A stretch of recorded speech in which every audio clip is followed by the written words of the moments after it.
'di ba nung birthday ni Laila de Lima nandun si General Torre, no? Sabi ni General Torre, si Laila de Lima ang pumunta sa akin unang-una nung na-appoint akong PNP chief. Para suklian 'yan sa birthday niya, pumunta naman ako kaagad sa kanya matapos siyang tanggalin bilang PNP chief.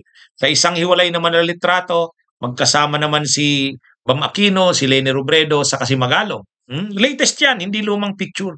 So, itong mga personaheng sinabi ko, sila yung mga pwedeng magdala ng reforma o pagbabago sa Pilipinas. Isama pa natin si Laila de Lima, ay si Risa Hontiveros, si Kiko Pangilinan, at ang mga Makabayan Black, sila Luke Spirito. Sana magsama-sama ito eh.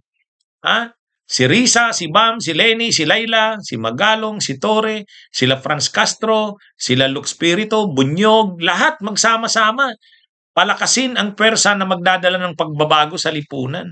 Sana nga, no? Sana.